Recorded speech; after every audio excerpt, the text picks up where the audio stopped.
Welcome to the Mad Panda podcast, where hip hop doesn't have an expiration date. I'm Nate, along here with my co-host Silas, and today we're diving deep into everything hip hop. So let's get it.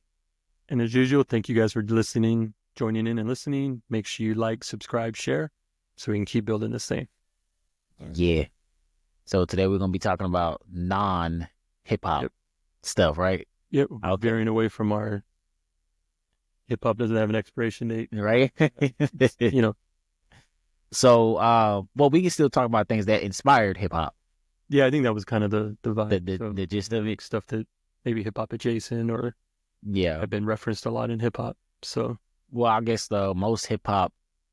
I ain't gonna say the most hip hop used, but probably Funkadelic, yeah. that inspired the whole G-Funk era, pretty much.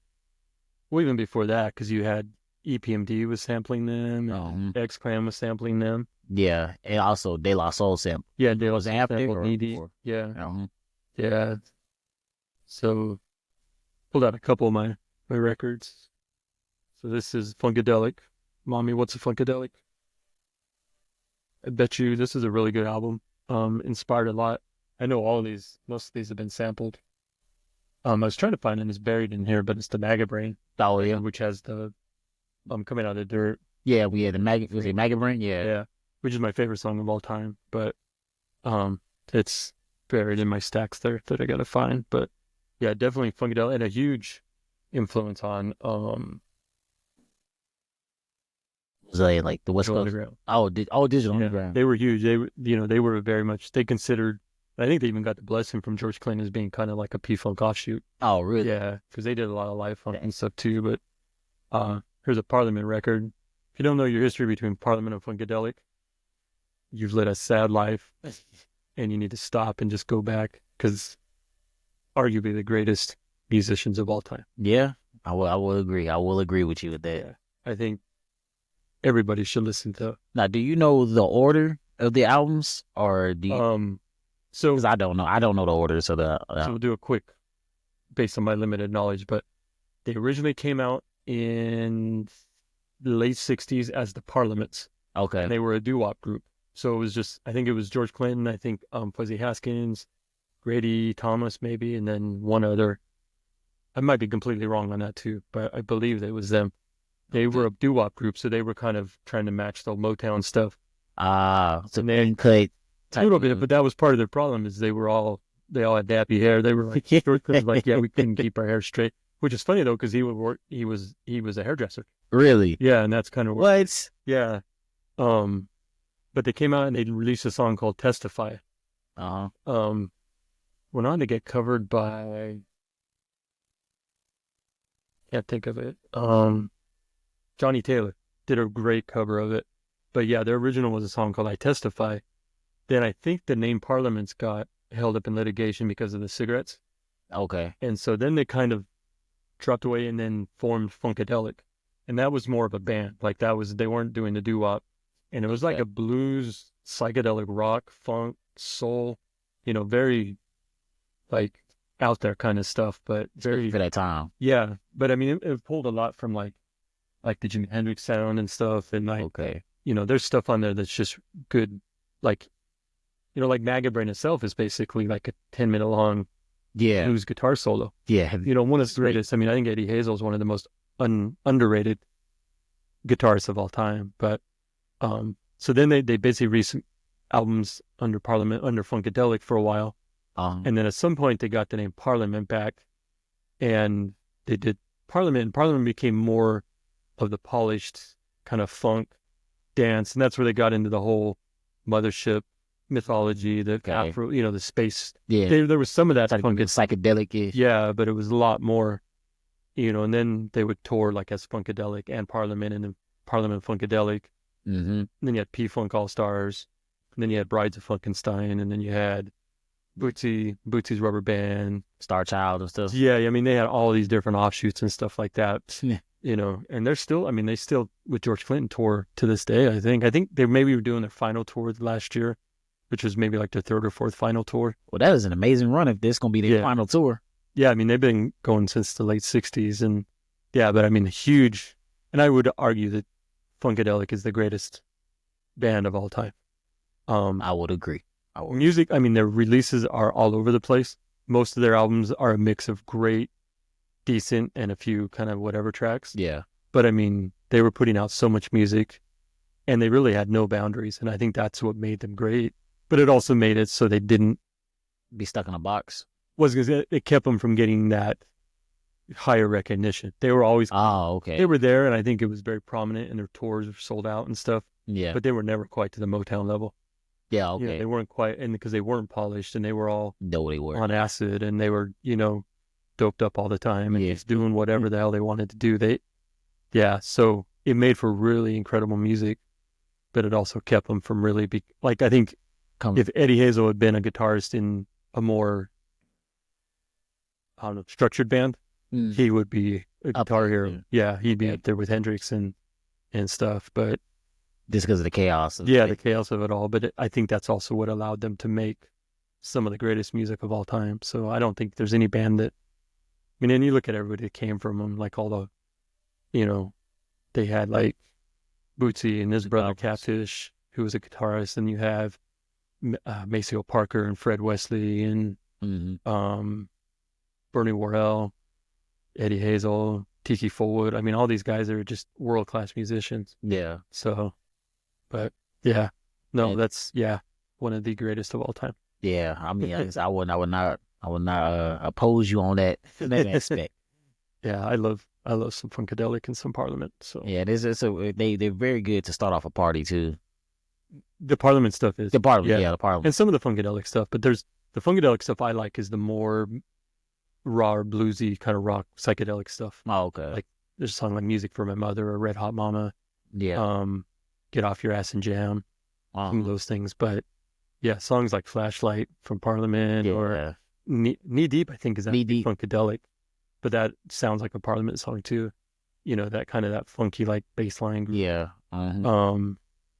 Chocolate City is one of my what's coolest stuff ever written. I mean, I think it's called P-Funk. P-Funk Wants to Get Funked Up or something like that. Yeah. My funk, the P-Funk. Yeah, wants to get funked up. Yeah, that bad boy slapped heavily. Parliament is definitely, I'll say. I mean, I guess we agree they're probably the greatest band. I do. I mean, greatest bands. In my opinion, the whole Parliament Funkadelic collective is the greatest band of all time. Yeah, like I don't think anybody. I mean that, like I said, there's other groups that have put out better albums and maybe have better structure. Yeah, and better they put out 5 albums that are all solid, where Funkadelic put out 30 albums, and there's like maybe half of them are solid. It's like so percentages they may not be, but overall just the level of talent, the creativity, Yeah. I mean, it's insane. So what else you got over here? So I just pulled a few different random ones. I mean, you can't go wrong with Stevie Wonder. He's huge. And Songs in the Key of Life is probably one of his masterpieces. I never really listened to a lot of Stevie Wonder, but I know pretty much his hits, I believe. Yeah, like Skeletons in the Closet. Was it? Ain't it? There's Superstition. Yeah, Superstition. Living for the City. That's probably one of my favorite songs by him. In fact, I was just listening on my way home today. Oh yeah. Songs. What's on here? Like that would be.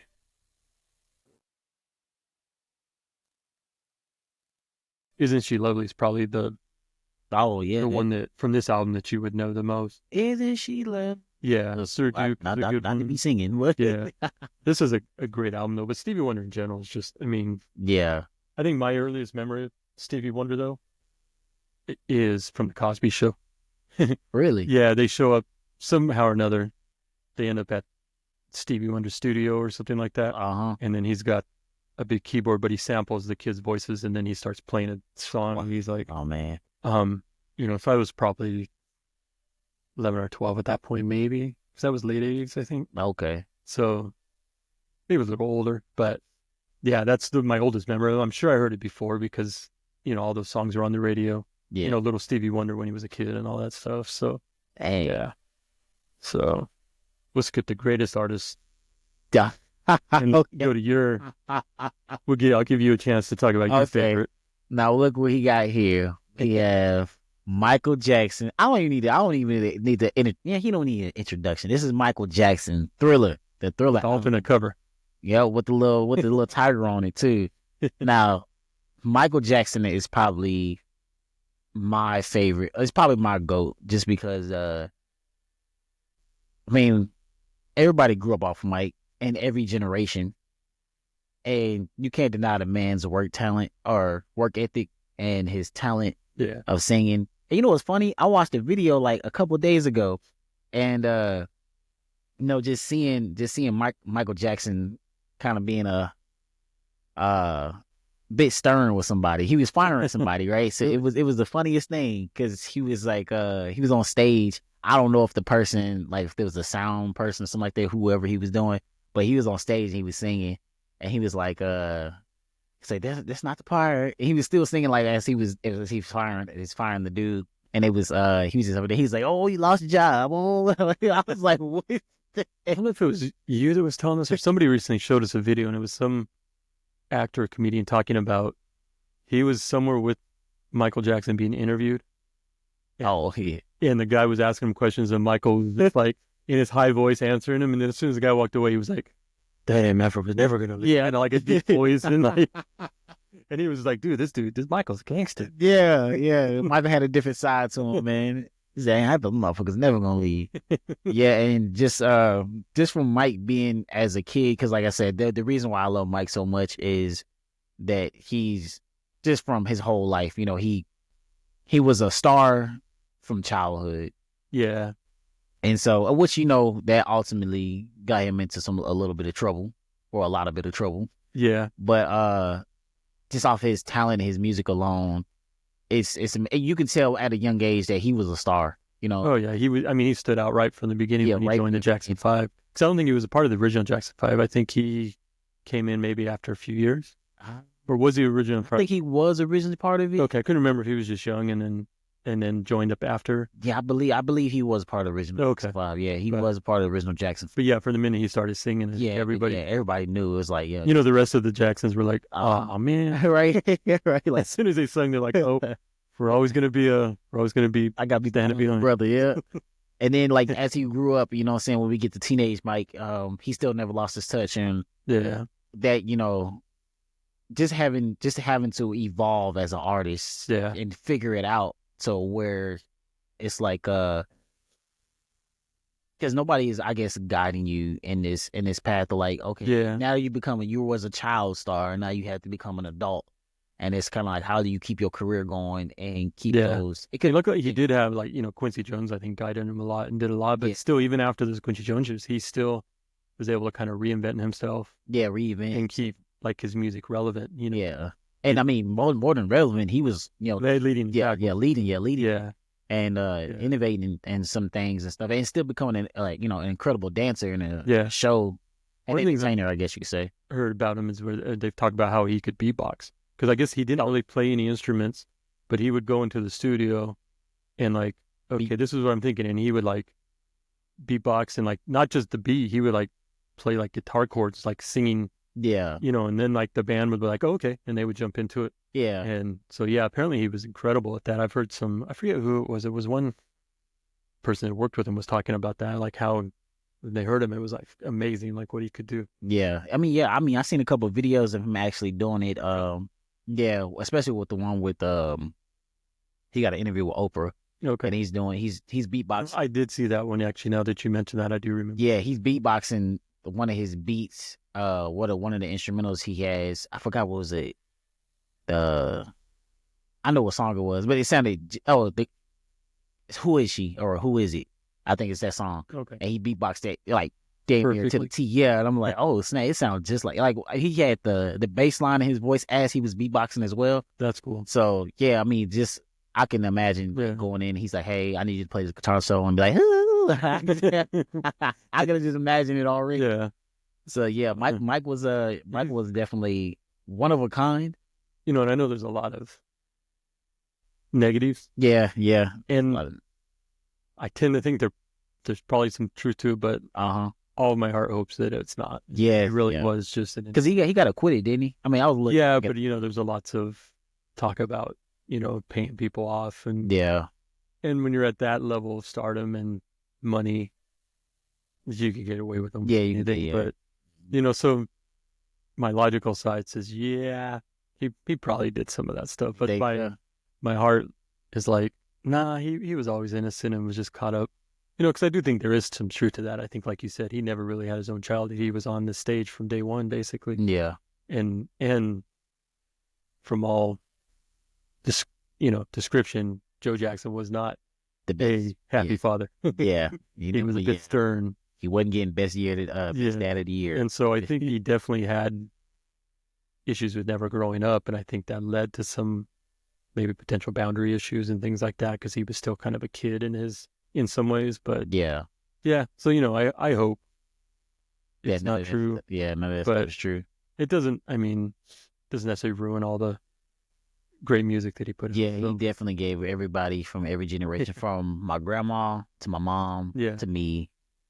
Definitely had, we have our own experiences with Mike. And so I just want to say, just leading off of Mike, when he died, it did hurt me, you know what I'm saying? Because at that point, man, he was really going on tour for This Is It. Not saying I was gonna go to This Is It, because I was broke at the time. I was like 11 or 12, but he was, even at that point, as a 12-year-old or 11, 12-year-old, he still had that impact on me, even though he's from Motown era. Yeah. So yeah, man, rest in peace, Mike.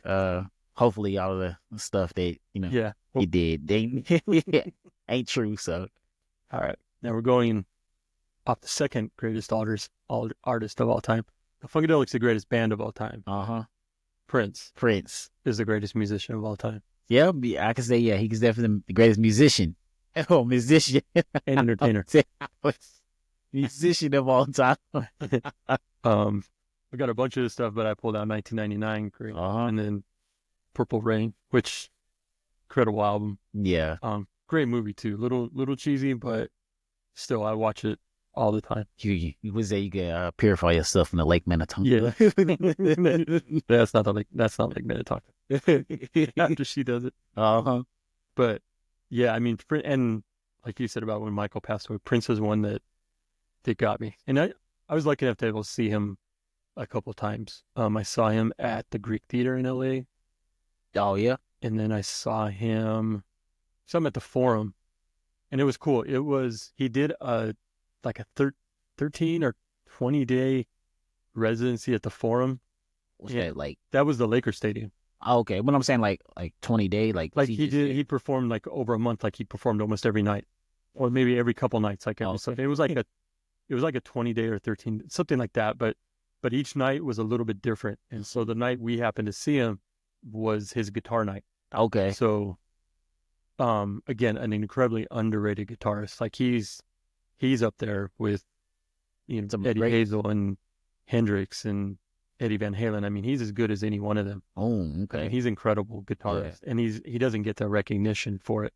There is a video from, I think it's a Rock and Roll Hall of Fame, and it's got a bunch of people playing a Beatles song. I can't think the name of it. Yeah. But he's got like, I think McCartney's on stage with them, and he comes out and Petty, Tom Petty's out there with them. Okay. Who again, all guitar gods, and he plays this guitar solo that's just incredible. Yeah. And everybody's like, wow, like I mean, the greats are looking at him like, you're incredible. Tom Petty, he's from Florida, ain't he? Oh, I believe so. I'm not 100% sure. Great musician though. I like a lot of his stuff, but yeah, he passed away not a few years back too. Oh yeah, unfortunately. But yeah, Prince is just, I mean, an incredible artist, musician, visionary. I mean, he was the one that was trying to get out ahead of the internet when the internet was going. He was one of the first to actually start offering his music online. He was a little bit hostile towards sampling and rap for a while, but then, he has incorporated some of that into his music. Yeah, over time. But he, I think towards the end, like he actually was opened up to it more. But yeah, just to me, I mean, Prince is just the guy. Yeah, I mean, it doesn't get much better than this stuff. To watch him perform and seeing him perform live was incredible. It's a funny, when we saw him at the Greek Theater, That would have been in the late 90s, maybe early 2000s. I think it was late 90s. Okay. His opening act was Larry Graham, who was a bass player for Sly and the Family Stone, and then also went on to have Graham Central Station. But Prince was late, so Larry Graham just kept playing.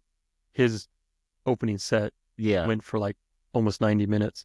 An hour and a half. Yeah, and and he was playing bass the whole time. And so my wife and I are, when something's running long, we're like, oh, they're about to do a Larry Graham. Yeah, that's like our running gag from 30 years ago. But what was cool though is in Prince got, he was running late for some reason. He ended up, and I heard after the fact, and I never validated, but he went past curfew because it's in Irvine in Southern California, and they're supposed to be done at like 11. And we went till after midnight, I think. And they were fining him like $1,000 a minute or something like that. But he was like, you guys pay for my show and we're going to do our show. Yeah. So he went like that. Yeah. Got a lot of, I don't remember exactly how much it was, but it ended up, I don't think he made any money on that night. Yeah. It was so he's just doing it for the love of it. Yeah. Which was cool, I thought, and I don't, like I said, I don't know how true any of that is. I just remember hearing that, but yeah, it was incredible. And then the performance when he played at the Forum that we saw him at, that was just incredible. And it had Sheila E. came out. Okay, Sheila E. Yeah, and performed with them and did some stuff. That was really cool. And I think maybe her dad, who was a drummer also, because she's a drummer, percussionist. I think her dad may have come out and did percussion too. So that was really cool. But yeah, just incredible musician. Yeah, hold on. I was gonna say, with the Larry Graham situation, is that Drake's like uncle or something like that, right? It might be, actually. I know he's got an uncle that's in the business, right? Yeah, it might be. That's the only Graham I know in the business. Yeah. I was, I know he was, his uncle probably was a bass player, so okay. I'm seeing the correlation. Okay, yeah, it could be. Yeah, I knew there was, but I never really thought about that. But yeah, it probably is. So yeah. Yeah. But from my experience with Prince though, like I said, I like Prince too. I'm a little bit bigger Michael Jackson fan. I ain't gonna say a little bit, a lot bigger actually. But yeah, Prince was definitely one of those.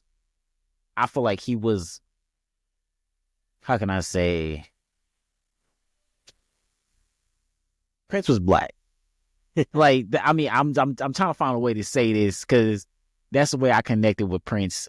It was, even though he had like his flamboyant kind of thing going on, he moved and just as a black person would.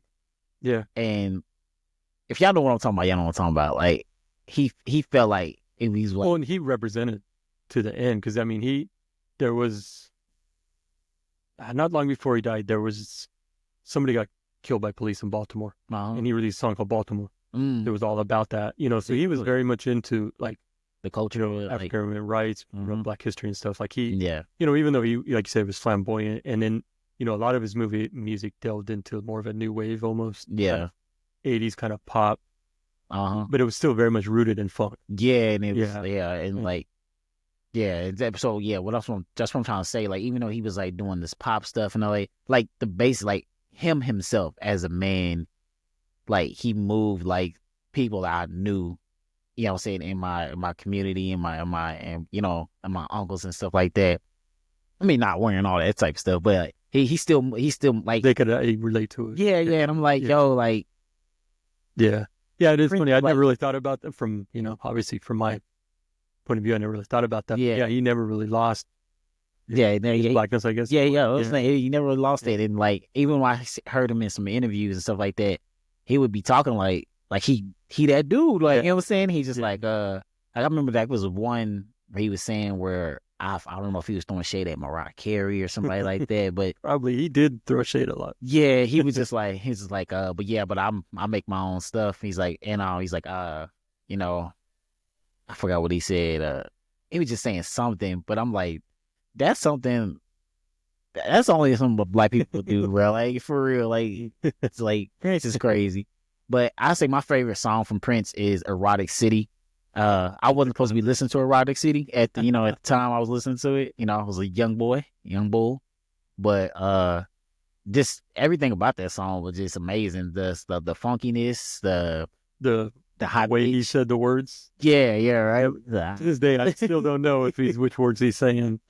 But Yeah, they played it on the radio, which was they did. in California. We Oh, would hear it on the radio, and it's like, yeah.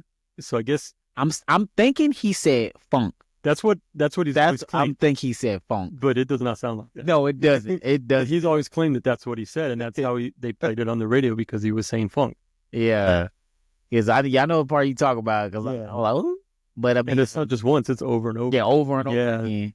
But yeah, that song is hard. Darling Nikki is. I know it's not like a popular one, but I be jamming to that one though. You know what I'm saying? That one I hit. like Baby I'm a Star. Baby, I'm a Star. Yeah, I love that one. Trying to remember the songs off the album here. Of course, it's written in cursive on reflective back, so I can't. Yeah, can't really tell. What's his Baby I'm a Star, and then Darling Nikki's good. But 1999 from 1999, I love that song. Little Red Corvette, Delirious. Okay. What else we got? I mean, there's so many. Again, my memory's failing me, but Purple Rain, the title. Yeah, Purple Rain. Yeah. I mean, that's my wife's favorite song. One cool experience. When Doves Cry, my bad. Yeah, Doves Cry. Let's Go Crazy. Yeah. Pop Life. I like Pop Life. Like Pop Life? Yeah. Let Me Be Your Lover, or it's something like that. I'm drawing a blank. Yeah, it's good.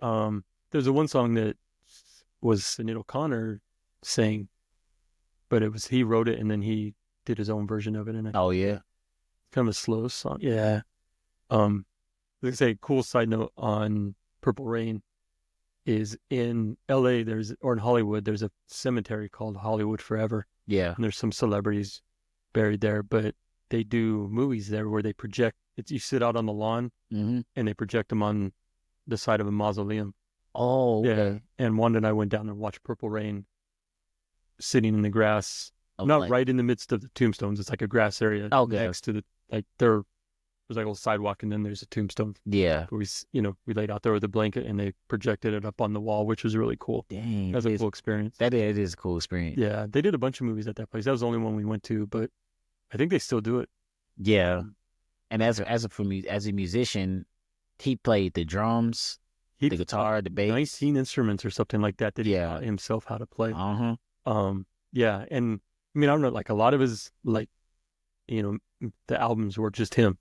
Yeah. Even though he had a band, like he had the Revolution. Yeah. He recorded most of that. And the Times' first album is all him, with the exception of Morris Day singing. And he did all the original singing and then brought Morris Day in afterwards. Oh, yeah? Yeah. There's actually a CD that they put out a few years ago, and it's a collection of songs for other people that were sung by other people, but they was written by Prince. Yeah, and on that album, it's his versions of it. Because a lot of times, like with what's the one that Sheila E. What's her big song? Is it Glamorous Life? Might be that song. I'd have to look at it, but I guess he recorded it and then sent her his version. It was like, this is what I want you to sing this. But he had his vocals on there. And so I guess after he passed away and his family took over the vault, they found a bunch of these, and there was like is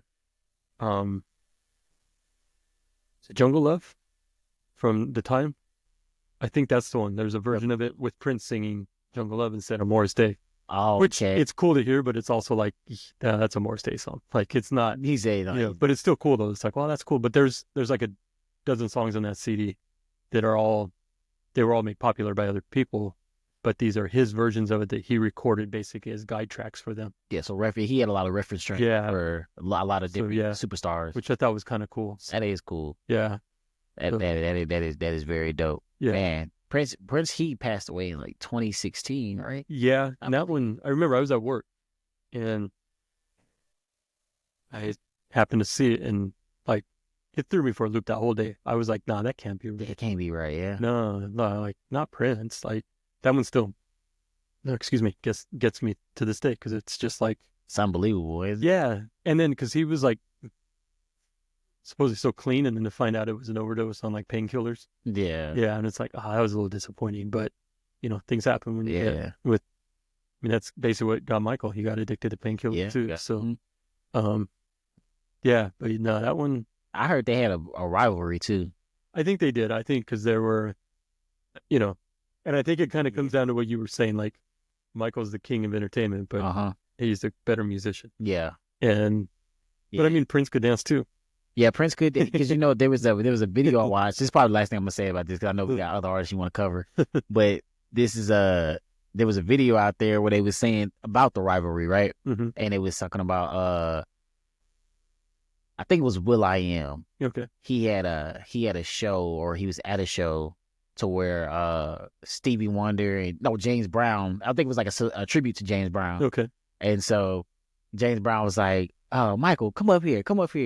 And so Michael just spazzed out. He started doing his dances, started singing and stuff like that. And then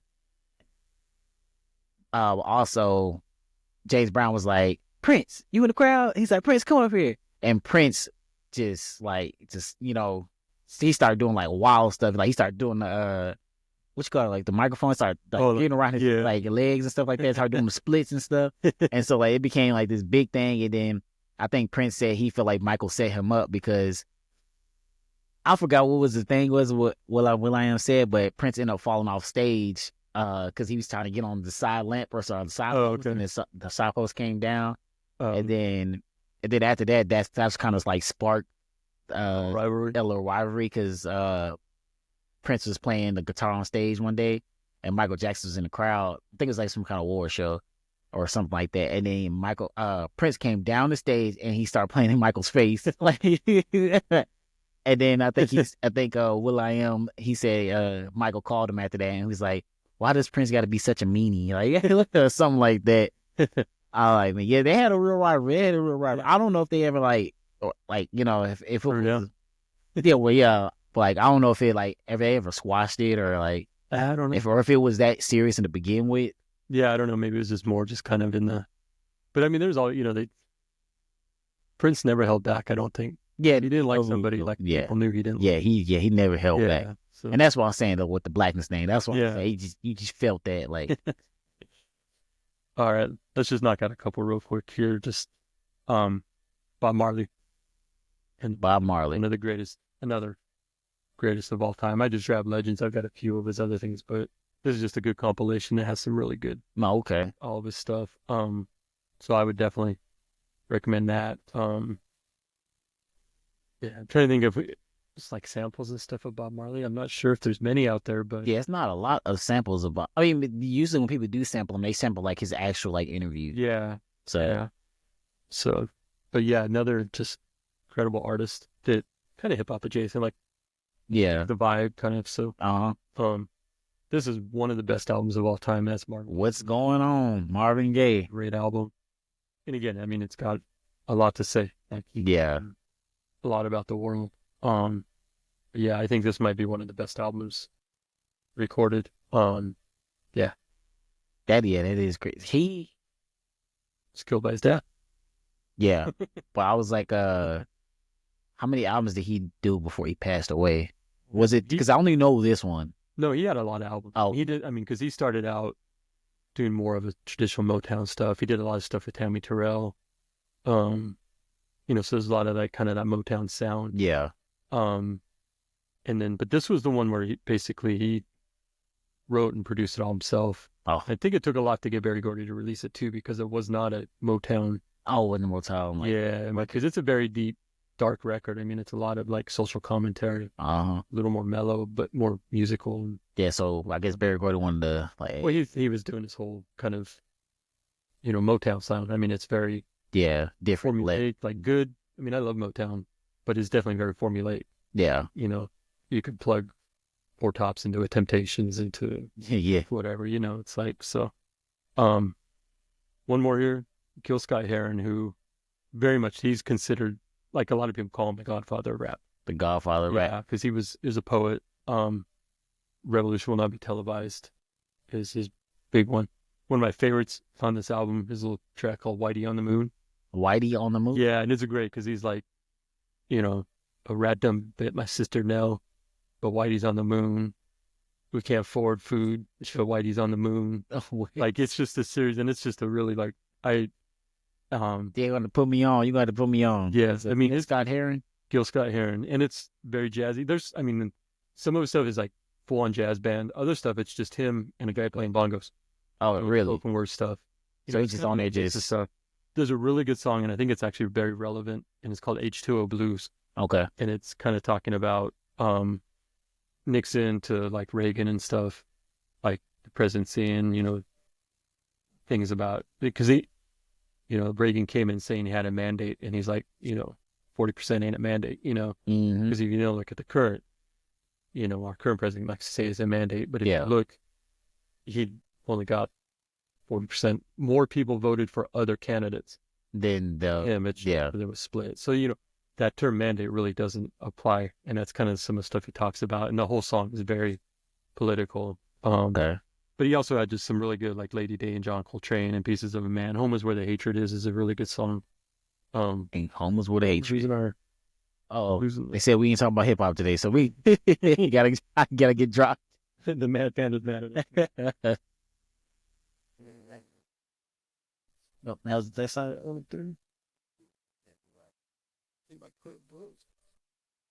Sorry, yes.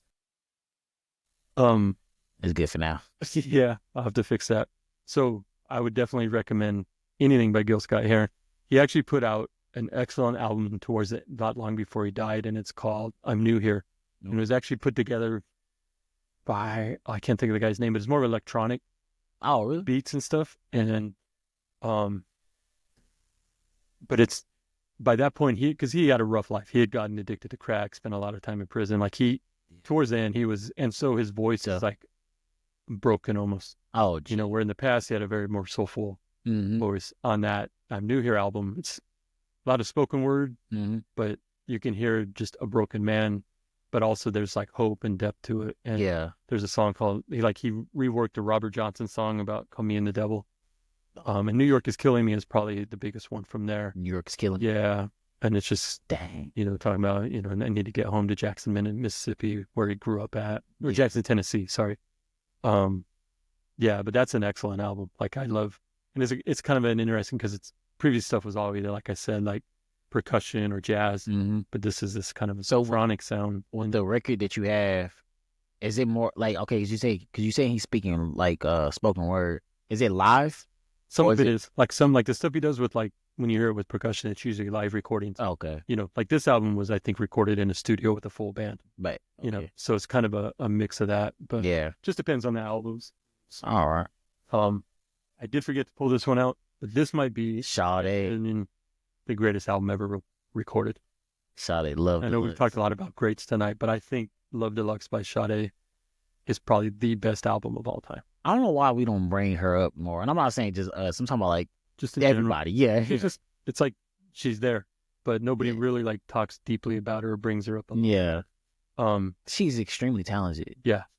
And this album is such, I mean, Feel No Pain is probably the greatest, my favorite, and Cherish the Day. Cherish the Day. Yeah. No Ordinary Love.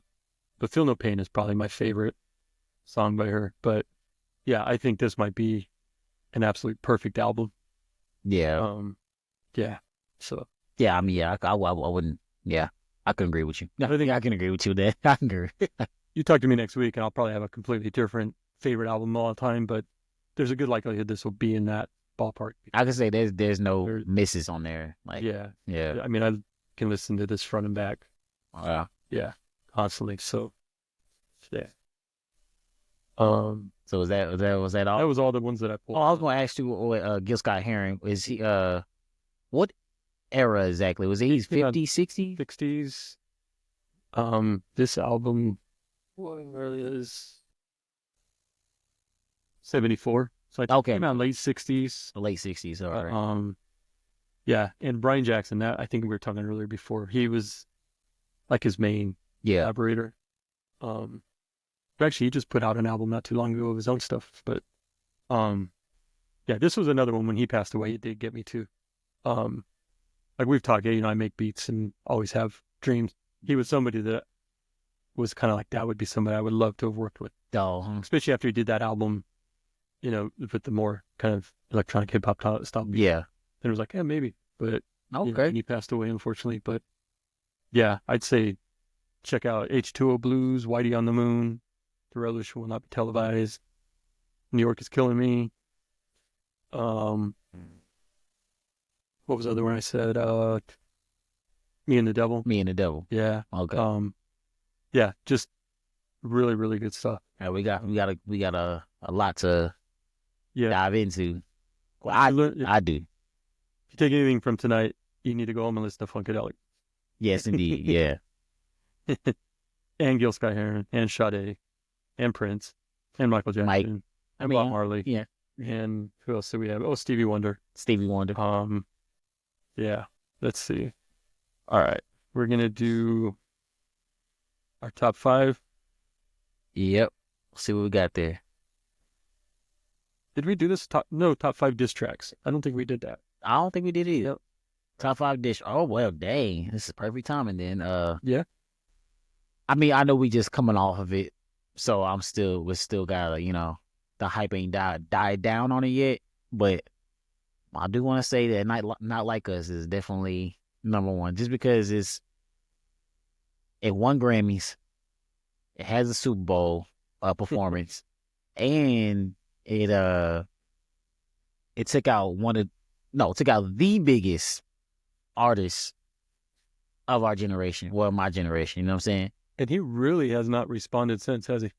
Like, other than lawsuits, which pretty much other than that, he should lose his hip hop card for that, in my opinion. But yeah, he haven't really responded other than that, lawsuits and just no music though, because I think the last one was "You're Not Like Us," right? That was the we put one. Drake put one out right after that called Heart Part 6. That's right. But then was there a response from Ken? That was it. Okay, so that was the last one then. Okay. Yeah, but I mean, yeah, that was the heart. I mean, not the Heart Part 6. The Not Like Us was the nail in the coffin. Yeah, it makes you want to dance. It's dismantling the biggest artist, and it's giving you a little history lesson in the third verse. So. So yeah, I mean, I have to say that's probably the greatest one. If this wasn't the case, if I took Not Like Us out of there, I would say No Vaseline by Ice Cube. That's one of the. I mean, he came out and pulled no punches on that. Yeah, and he went straight for the jugular on all of them, and he took them all down. Yeah, it was 1 versus 4. Yeah, 1 versus 4. So yeah, no, that's and using that was it the Daz Band? Yeah. It was Brick. It's Daz by Brick. That's what it was. Yeah. That sample. It's a great sample. But yeah, I mean there's I was gonna say, I mean the classic is like The Bridge Is Over. Oh yeah, The Bridge Is Over. Oh, KRS-One. Yeah, KRS-One. That would be a definite classic. One that nobody ever seems to bring up, and I think it's one of the best diss tracks of all time. But after Common put out I Used to Love Her, Ice Cube and Mac 10 and WC on their West Side Connection put out a song talking shit about Common, and he responded with a DJ Premier produced track called "The Bitch and You." The Bitch and You. That to me is one of the greatest diss tracks. Really? I'm like he basically does the No Vaseline route to Ice Cube. Like, doesn't pull any punches. He calls him out. Yeah. And it just surprises me that nobody ever really. I think because he kind of like pulled it back pretty quick. I think they put it out and then they just kind of like were like, yeah, it was like, I think, because I don't remember ever hearing much talk about that. And I did find out later, I guess apparently it almost came to violence between them. Like Cube was pretty pissed. Yeah. At some point. And I don't know if it was because of that track or if it was prior to that.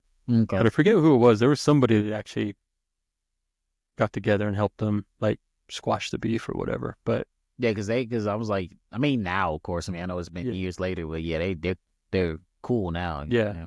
But apparently, there was some serious animosity there that almost came to physical at some point. Apparently, I mean, I don't know how close. Like, but I guess there was some. But yeah, like because I see all the time on some of the different hip hop groups I'm on, and they're always like, they always bring up like Ether from Nas. Ether. Take Over by Jay. Yeah, and then there's I forget which Tupac song they all. Oh, Hit 'Em Up. Yeah, Oh, my that's right. goodness, yeah. I mean, nah, don't get me wrong, don't get me wrong. That's probably like I would have to add that to my list as well. Tupac's Hit 'Em Up. You know, it's I mean, that one that caused the real beef. You know, that was the real. Yeah, That ended up in violence for both parties. You know, and both parties losing their lives. yeah, So, but I would say Hit 'Em Up was just the spark, not the spark, but that was like the explosion. You know what I'm saying that was it, and it has this that. Was it a response to a specific song? It was supposed to be no. It was. I don't think it was. It was a response. It was because he got shot. And That's right, and it was live. Yeah, he basically blamed Biggie for not. Yeah, well, he thought Biggie was the one who set him up, right? Yeah, yeah, yeah. So then, did hit him up, and then was Who Shot You? Was that a diss song, or was it? As long as I've been living, it's always been a back and forth. It's like some people say that hit him. I mean, not hit him. Who Shot You was a diss, and then some people say it wasn't a diss. Like that it was written before he got shot. Yeah. Like I think Funk Flex, he was like, nah, that was written, or that was written way before the whole incident with Pac. Happened to come. And then some people was like, you know, he's like, nah, he meant that for Pac and stuff like that. I'm just gonna say it wasn't. Okay, I didn't think so, but I was remembering. Because they ain't like he name dropped him or like reference anything kind of. Yeah. You know, so I'm gonna say it's not.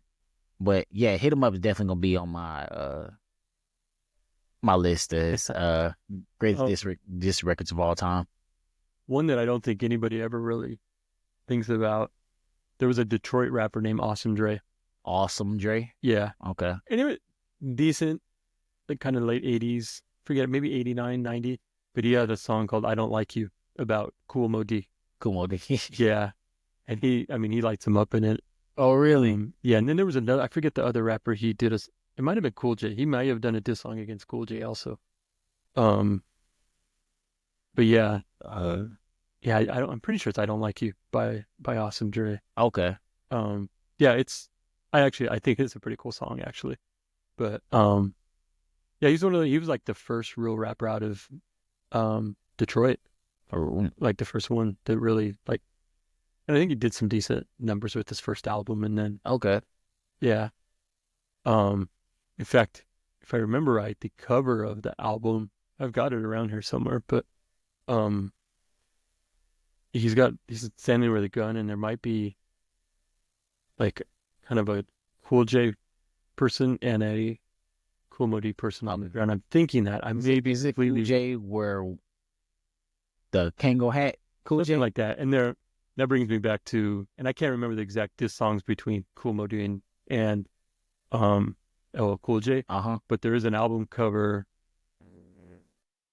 It's Kool Moe Dee's album cover, and his Jeep is parked on a Kango. Trying to say that he's the only one. Yeah, because they did, and I'm sure they had some diss tracks, but I just don't remember the names of them. But I Don't Like You by Awesome Dre, I think is actually a decent song. Okay. Kind of. As well as I didn't recall. I mean, I had the album when it came out. Yeah. But I never really thought about it until a couple years ago. I happened to break it out and listen to it. I was like, yeah, forgotten about that. That was a good track. Yeah. Well, I would say another one is, of course, you already said it earlier, Ether by Nas. Honestly, with that one, it's always a little debate about it because I feel like Jay-Z and The Takeover was spitting more facts, and then Ether was. I've seen that argument before, where one is more facts, or one is more talking crap. Basically. Yeah, but if I had to listen to one back to back, it'd be Ether. So I'm gonna have to put Ether up there.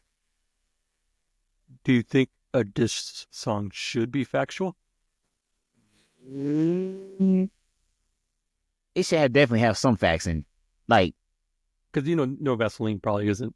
No, it ain't factual. Yeah, it ain't all the way factual. It's like, because I'm saying that's what it should definitely have some facts in it, but it should be entertaining at the end of the day. Like, it should take the facts and then just go over. Yeah, kind of like exploit it. Yeah, because I think when it gets too factual, it's just kind of like yeah, which I think is some of the arguments or complaints against Kendrick, right? Is that he maybe came a little too personal. Yeah, some of his some of the diss tracks that he released it between Drake. Yeah, because he had one called Meet the Grams, and that one, I mean, it's a good diss track, but it's more depressing. If Yeah. you know what I'm saying? Yeah. If you look at it like that. And so when he came out with Not Like Us, it's something fun to dance to. Yeah. You know, Little more. yeah. To me, I think a good diss song should, like you said, be factual, but it should also go over the top. Like I want to hear you like Yeah. just totally like talking crap about him and just making fun Yeah, of just him. or straight overboard. Yeah, just like going wild on it and stuff. So And you know what? I don't want to add this. I don't want to add this to the greatest diss songs of all time, but I do like the West Side Connection diss against Cypress Hill. remember that one. I know they did it, but I don't remember. Yeah, it was called and what was it for? Dang, I can't even remember that. I never was really a fan of West Side Connection. You know, Never, and I think I like WC a lot, but never really liked West Side Connection. It could just be because I took sides. oh yeah, Yeah, I don't know if I ever. you was Cypress Hill more. No, I'm talking about. I was thinking more on with the Common, Oh, but yeah, okay. but I do prefer Cypress Hill over West Side Connection too, though. Got you. But I was gonna jump back to the Bitch and You real quick. I think I may have told you this story, but I saw De La Soul perform at the House of Blues in Hollywood, Okay. and Common, because it was around the Stakes is High time. Yeah.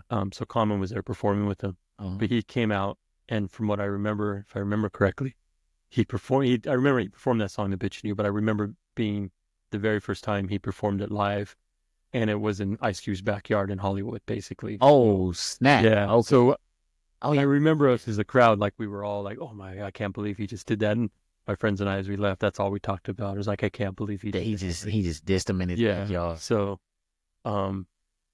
hopefully my memory's correct. That's been a while, but anyway, sorry, I didn't mean to jump. Nah, it's cool. Yeah. But yeah, no, that is some incredible, like crazy stuff. But the song is called King of the Hill. That's what it's called. Okay. That's by West Side. Yeah, West Side Connection. Okay. Yeah, and it's not Dub C on it. It's just Mac 10 and Ice Cube. Okay. And the whole reason they had this beef was because of the movie Friday, or the song Friday that Ice Cube had. The From the movie. yeah. You know that, oh yeah, throw your neighborhood in the air. Pretty much, Be Real was saying that was his like his line or his verse or his song or something like that. Oh, like he lifted it from one of the. Yeah, he said that Cube came to the studio one day and was like, "Oh yeah, play me some track." He's out making this movie called Fridays, and he's like, I need some soundtracks or whatever like that for the movie. And then he's like, he played him that, "Oh yeah, throw your neighborhood in the air." That's what I guess Be Real said on the track, and he said that he thought that was gonna use it or something, but then he said, yeah, he sees his Ice Cube song come out called Friday, and he's on there, "Oh yeah, throw your neighborhood." So that's kind of how the beef hall started and stuff. Okay. So, but yeah, I mean, I like the King of the Hill. Did Cypress Hill respond? Oh, actually, they the one who launched it all. They launched this off. They did. That King of the Hill was a response to theirs. Okay. But then they responded to that diss as well. Okay. Called King of the Hill too. I think it was, but yeah, I think I do love Cypress Hill. The Cypress Hill response or initiation was it's called "No Rest for the Wicked," isn't it? Or that sounds like a song by them. That's it. What? It's something wicked or something like that. Yeah, I think it's called "No Rest for the Wicked," and he's talking about Cube stealing his song in that song. Yeah, in that. I wonder if that's a reference because Cube had released a song called "Wicked," so maybe they were using it. He'd have a song called "Wicked." Yeah. You know what? I'm just now putting that. Yeah, well, I guess you put it together for me. So I'm just not noticing that. Yeah, because I get wicked. Yeah, it was Cube. Yeah, dang. Okay. In fact, there's I think Common references that song in The Bitch and You because he says something about, you're with the boys in the hood, but now you're on a video dancing around with a bunch of white boys or something like that. It's a reference to the video for that song, I think. Yeah. If I remember right. Okay. Again, don't take my memory as fact, people, because there's we just scrambling up here. It's on top of the dome. Yeah. Top of the dome. Yeah. But trying to think. Like always, let's get one more diss song. There's hundreds of them out there. Yeah, there's so many.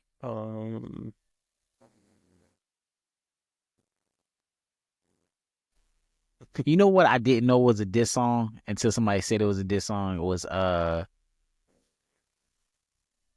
forgot. It was, I mean, it's definitely not going down one of the greatest diss songs, but Jesus, dang, now I can't even remember what the thing was. It was a Chingy song though. Okay. It was one of his biggest songs, and I'm like, and I think it was a diss song against Nelly or something like that. Okay. So I think it might. I like the way you do it right there. Yeah, I think it might be now. Oh, because like talks kind of like Nelly, like the way. Yeah, I mean, I think they're both from the same place, but I think Nelly at that time, of course, Nelly was like huge. Yeah. So he was like saying that he the king of St. Louis or something like that, and that's kind of how it started. But not saying that was the greatest diss song or anything like that, but it just I didn't know that was a diss song. I thought that was just like a regular old party song. But Yeah. now I know it's a diss song. It's changed my whole perspective on everything now. Like yeah, All right. I cannot think of any more off the top of my head. I had to go back in the NWA, I guess, time where Eazy's no, that whole thing with Yeah. Easy and Dre, because Dre had Dre Day, which I love. That song is incredible. Easy had real motherfucking G's, and he had a whole like mixtape on dissing Dre. Yeah. So yeah, but he had real motherfucking G's, and he had one more that was crazy too. It had another dude named Dre on it as well. And dang, I can't remember the name of it, but it had this nice beat. It had this nice beat on it. I liked it. But I would have to put Dre Day on there though. All right. Dre Day. I am gonna go outside of hip hop. Okay. So there's Beef outside of hip hop? yeah. One of the greatest punk bands of all time is a band called Bad Brains. Bad Brain. Yeah. And what's unique about them is they were 4 Rastafarians from DC, like full on black dude dreaded. Yeah. And this was in the early 80s. Okay. Yeah. And they put out some of the most incredible, because they were actually real musicians. Punk has kind of there's a rawness to it where you don't necessarily have to be a great musician to make great punk. Okay. But these guys were raw and made incredible music. Mm-hmm. And their biggest song, one of their big songs was Pay to Come. Not 100% sure what it's about. It seems kind of crude, but Yeah. they were, like I said, Rastafarian. They actually pull a lot of reggae into their music at some points. They actually have some reggae albums and stuff too. But they made some comments one time about there's a band out of Texas called, let's say it's the Big Boys, and their lead singer was a gay guy. Okay. And the singer for Bad Brains, is it Dr. No, or is that their guitar? No, it's HR, I think. Well, anyway, the singer made some derogatory comments about that. So okay. Another great, one of my favorite punk bands is a Texas band called MDC. MDC. Yeah. What made me think is I have an MDC sticker up there on my wall. Okay. They are very political. Their MDC, it varies from album to album what it stands for, but originally it was Millions of Dead Cops. Dang. So they were kind of that. But then it was like Multi-Death Corporation. I don't know. There's a bunch. They have like 4 or 5 different. Over the years, they've changed what MDC stands for. Okay. But yeah, they have a song called, I think it was just called Paid to Come Again. Okay. And it was basically going off on Bad Brains and their singer, basically saying like you guys could have been the biggest thing, instead of being, talking crap about other people and stuff like that. So Yeah. that basically kind of falls into the whole diss thing because they then took the song off the title of the other song, Pay to Come, and it was Pay to Come Again. Pay to Come. Yeah. Again. This is a punk band, right? Yeah. Okay. Yeah, both the bands are incredible bands. They're 2 of my favorite punk bands of all time. But yeah, so there we go. That's one more diss song. Yeah, we add outside the hip hop realm, but yeah, add that to the catalog. Yeah, yeah. And there's like tons of diss songs that's out there that we are forgetting about.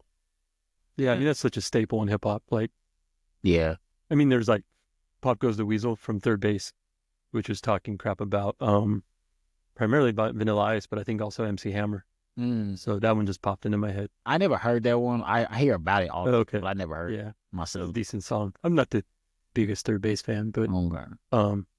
they just reunited for a tour apparently. Really? Yeah. Just so if you're eager for Third Base Third reunion. base. Sure. So guess they're reuniting. Yeah. But yeah, no, Yeah, I have to say that's probably about it. yeah, that's all I can think of. So as usual, if you guys can think of any more or tell us how we're wrong, go for it in the comments. And Well, I mean,